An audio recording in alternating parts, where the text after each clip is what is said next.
Summer season ஆரம்பிச்சதுலேருந்து நான் நிறையா தண்ணி குடிச்சிட்டு தான் இருக்கேன். இருந்தாலும் எனக்கு வந்து ரொம்ப டயர்டாக இருக்குது. ரொம்ப சோர்வாக ஒரு மாதிரி தலை சுற்றி இருந்துக்கிட்டே இருக்குது. ரொம்ப தண்ணி தாகம் இருந்துக்கிட்டே இருக்குது. உடம்பெல்லாம் ஒரு மாதிரி வறட்சி கொடுக்குது. அங்கங்கே வந்து ஒரு தசைப்பிடிப்பு மாதிரி வருது. நீர் ரொம்ப என்ன தான் தண்ணி குடித்தாலும் தண்ணி யூரின் ரொம்ப கம்மியாக தான் போயிட்டுருக்கு அப்படிங்கிற மாதிரி சில பேர் சொல்லுவாங்க. உடம்பு சில பேருக்கு ரொம்ப ஹீட்டாகவும் இருக்குன்னு சொல்லி சொல்லுவாங்க.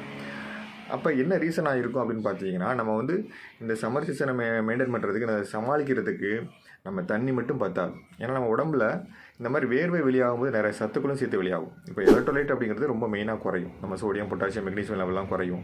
ரொம்ப சோர்வு வந்துருச்சு அப்படின்னா நமக்கு பசி இருக்காது. நம்ம அதிகமாக தண்ணி குடிக்க நம்ம யூரின் வழியாகவும் சில சத்துக்கள் வெளியாகிட்டே இருக்கும்.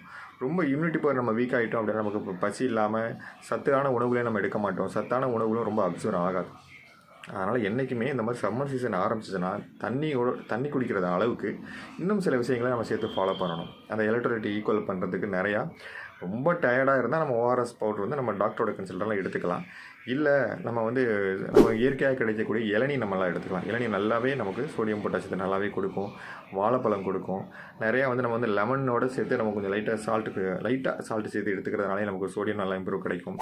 இன்னும் பார்த்திங்கன்னா பழைய சாதம், தயிர், மோர்லாம் நம்ம நீர் சத்துக்கள் ஈக்குவல் பண்ணுறதுக்கு எடுத்துக்கலாம். நிறைய நீர் சத்து ஈக்குவலான பழங்கள் நிறைய என்ன சொல்கிறது, திராட்சை எடுத்துக்கிறது, வெள்ளரிக்காய் எடுத்துக்கிறது, தர்பூசணி எடுத்துக்கிறது, நொங்கு எடுத்துக்கிறது, தயிர் மோர் எடுத்துக்கிறது, இந்த மாதிரியான விஷயங்கள் நிறையா ஃபாலோ பண்ணலாம். நிறையா விட்டமின்ஸை நம்ம இம்ப்ரூவ் பண்ணுறதுக்கு விட்டமின்ஸே நம்ம இம்ப்ரூவ் பண்ணணும் அப்படின்னா நம்மளோட இம்யூனிட்டி பவர் இன்க்ரீஸ் பண்ணுறதுக்கு விட்டமின்ஸ் ரொம்ப ஹெல்ப் பண்ணும். அதுக்கு அந்த விட்டமின் பி எடுத்துக்கிறது, விட்டமின் சி எடுத்துக்கிறது, விட்டமின் ஏ ரிலேட்டடான உணவு முறைகள் எடுத்துக்கிறது. இப்போ விட்டமின் சினா நெல்லிக்காயில் அதிகமாக இருக்குது, கொய்யாப்பழத்தில் அதிகமாக இருக்குது.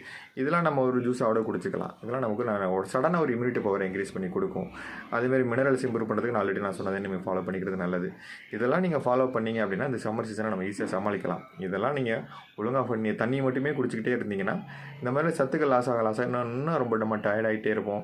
நமக்கு இந்த சம்மர் சீசனில் தான் இந்த மாதிரி கிட்னி பிரச்சனையோட தொந்தரவுகள் ரொம்ப அதிகமாகும். ஏன்னா கிட்னியில் தண்ணி சத்துக்கள் குறைஞ்சிருச்சு.